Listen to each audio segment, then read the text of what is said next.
আমরা যেভাবে ভেবেছিলাম তার পুরোপুরি উল্টো হচ্ছে আর মানে মব যে ভায়োলেন্সটা দেখছি সেখানে আসলে যাচ্ছে তাই একটা অবস্থা এবং আইন শৃঙ্খলা বাহিনী এরা দৃঢ় না হওয়ার কারণে এই মবটা আস্তে আস্তে আরও বেড়ে যাচ্ছে। আমাদের আইন শৃঙ্খলা বাহিনী চেষ্টা করছে সর্বোচ্চটা দিয়ে মানুষকে সাহায্য করার জন্য, বাট আনফর্চুনেটলি কিছু কিছু সময় তারা সঠিক সময় পৌঁছাতে পারছে না। প্রায় 1 বছর এখন হয়ে গিয়েছে, এখনো যে অবস্থা আমরা দেখতে পাচ্ছি এটা আসলে আমাদের দেশের ভবিষ্যৎ সম্পর্কে খুব একটা ভালো বার্তা দিচ্ছে না। মবের নামে হচ্ছে ইনজাস্টিস যেটা চলতেছে এটা আসলে বন্ধ হওয়া উচিত। দর্শক, সমসাময়িক বিষয় নিয়ে বাংলা ভিশনের নিয়মিত আয়োজন জনমত নিয়ে আজকে আপনাদের সাথে আছি আমি মিনালা দিবা। আজকে আমাদের জনমতের বিষয় হচ্ছে মব এবং আইন শৃঙ্খলা রক্ষাকারী বাহিনীর ভূমিকা। সম্প্রতি বিভিন্ন গণমাধ্যমের বরাতে আমরা জানতে পেরেছি যে গেল 6 দিনে সারা দেশে প্রায় 6 জন মানুষ প্রাণ হারিয়েছে শুধুমাত্র এই মব সন্ত্রাসীর আক্রমণে। এমনকি বিভিন্ন স্থানে দেখা গিয়েছে আইন শৃঙ্খলা রক্ষাকারী বাহিনীর ভূমিকাও ছিল প্রশ্নবিদ্ধ। চলুন দেখে নেওয়া যাক সাধারণ মানুষ কি ভাবছে এই মব এবং আইন শৃঙ্খলা রক্ষাকারী বাহিনীকে নিয়ে। আমরা যেভাবে ভেবেছিলাম তার পুরোপুরি উল্টো হচ্ছে আর কি। তো এই জায়গায় আইন শৃঙ্খলা রক্ষাকারী বাহিনীর অবস্থান আসলে প্রশ্নবিদ্ধ। তাদের যেভাবে শক্ত হওয়া দরকার ছিল, তাদের যেভাবে শক্ত অবস্থান গ্রহণ করে আসলে আমাদের নিরাপত্তা প্রদানের কথা ছিল সেটা কিন্তু হচ্ছে না। এই সুযোগটাকে কাজে লাগিয়ে আসলে মব যে ভায়োলেন্সটা দেখছি সেখানে আসলে যাচ্ছে তাই একটা অবস্থা এবং এটা যেটা হচ্ছে যে দেখা যাচ্ছে যে কোনোভাবেই যে কোনো চোর অপবাদ বলে যাকে তাকে ধরে মারা যাচ্ছে। দিন দিন মবের পরিমাণ বেড়েই যাচ্ছে, বাট আসলে কি আমাদের যে আইন শৃঙ্খলা বাহিনী এরা দৃঢ় না হওয়ার কারণে এই মবটা আস্তে আস্তে আরও বেড়ে যাচ্ছে। আমাদেরকে এটা দ্রুতই নিরূপণ করতে হবে, কিন্তু আমরা চাই যে আবার দেশে শান্তি ফিরে আসুক, আবার দেশে আইন ফিরে আসুক, আবার দেশে সুষ্ঠু নীতি, সুষ্ঠু বিচার সব কিছু ফিরে আসুক। জুলাই আন্দোলনের পরে আমরা দেখছি যে সাধারণ মানুষ আইন শৃঙ্খলা বাহিনীকে একটু কম মান্য করছে, বাট এটা আমাদেরকে অবশ্যই দ্রুতই তাদের হাতে সঠিকভাবে সুষ্ঠুভাবে ক্ষমতাটা দিয়ে আমাদের এই মবগুলা এবং যত দেশের যেই বেআইনি যে কাজগুলো হচ্ছে আমাদেরকে আস্তে আস্তে কমায় আনতে হবে।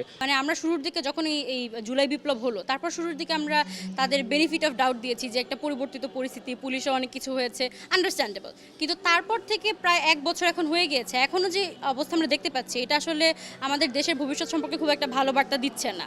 এটা প্রথম কথা। দ্বিতীয় কথা হচ্ছে আইন শৃঙ্খলা রক্ষাকারী বাহিনীর তো নিশ্চয়ই আরও সক্রিয় ভূমিকায় থাকা উচিত ছিল, কিন্তু তারা একদমই সেটাই নেই। এবং তাদের সামনেই যে এরকম অনেক কাহিনী আর কি দেখেছি, শুনেছি যে থাকে, কিন্তু হচ্ছে কি যখন সব শেষ হয়ে যায় তারপরে তারা যায় জাস্ট বলার জন্য যে হ্যাঁ আমরা তো গিয়েছি।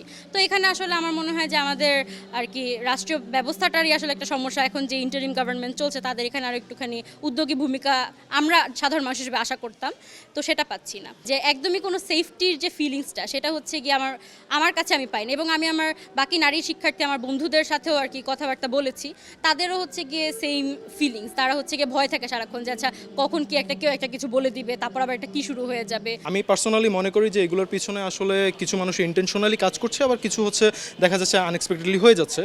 আমাদের আইন শৃঙ্খলা বাহিনী চেষ্টা করছে সর্বোচ্চটা দিয়ে মানুষকে সাহায্য করার জন্য, বাট আনফর্চুনেটলি কিছু কিছু সময় তারা সঠিক সময় পৌঁছাতে পারছে না। তারা যেন হচ্ছে সাধারণ মানুষকে সাহায্য করার কারণ এই জন্যই তাদেরকে এই দায়িত্বটা দেওয়া হয়েছে অ্যাকচুয়ালি। বিভিন্ন জায়গায় রাস্তাঘাটে চলাচল করতে এভাবে মানুষ মারতেছে, এটা নিয়ে তো ভয় লাগে। আমরা তো সাধারণ মানুষ, হট করে এসে ধরেন চোর মারায় যদি আঘাত করে মানুষ মারিয়ে দেয়, তো কিছু আমাদের তো আর বলে না, রাস্তাঘাটে মরে পড়ে থাকতে হবে, এরকম অবস্থা। আমরা তো গ্রাম থেকে আইছি। 5 তারিখের পরেই প্রথম থেকেই দেখতে পেয়েছি যে দেশে এক ধরনের মব সন্ত্রাস চলছে। প্রথম দিকে আমরা এই যে আওয়ামী দমন বা এই ধরনের বিষয় বলে আমরা সেগুলো অনেক কিছু চেপেও গেছি, কিন্তু এখন জিনিসটা একটা অসহনীয় পর্যায়ে চলে গেছে আর কি।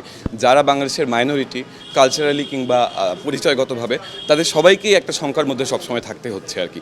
এবং এই ক্ষেত্রে সবচেয়ে বেশি শঙ্কার বিষয় যে স্বৈরাচারের পতনের পরেও আইন শৃঙ্খলা ব্যবস্থার কোনো উন্নতি একেবারেই হয়নি, এবং সেই কারণে শঙ্কাটার পরিমাণ আরও বেড়ে গেছে যে আমি যদি এখন মবের শিকার হই তাহলে এর কোনো প্রতিকারও হয়তো আমি পাবো না। তো এই কারণে বর্তমান যে সরকার এবং বর্তমান যে প্রশাসন ব্যবস্থা, এর ওপর আমাদের একটা অনাস্থার অবস্থা তৈরি হয়ে যাচ্ছে এই কারণ থেকে। কিন্তু বর্তমানে যেটা চলতেছে যে মব জাস্টিসের নামে ইনজাস্টিস, যেটা মব জাস্টিস আসলে আমি ব্যবহার করতে চাই না, মবের নামে হচ্ছে ইনজাস্টিস যেটা চলতেছে, এটা আসলে বন্ধ হওয়া উচিত। এটা যে কারোর সাথেই হতে পারে, এটা যে কারোর আজকে যে করতেছে একদিন সেও এটার পরিণতি ভোগ করতে পারে। সো এইগুলি বন্ধ করে আমাদের মনে হয় যে বিচার ব্যবস্থা যেটা আসলে রাজনৈতিক হস্তক্ষেপ বা অন্যান্য যেই বিষয়গুলি এগুলি থেকে দূরে রেখে একজন মানুষ একটা রাষ্ট্রে জন্মগ্রহণ করে সেও কিন্তু নিজেও ট্যাক্স দেয়, ট্যাক্সের টাকায় কিন্তু একজন সরকারি কর্মকর্তার বেতন পায়। তো সেই হিসাবে সেও কিন্তু ন্যায্য অধিকার পাওয়ার যেই দাবিটা তারও কিন্তু সেটা রাখে।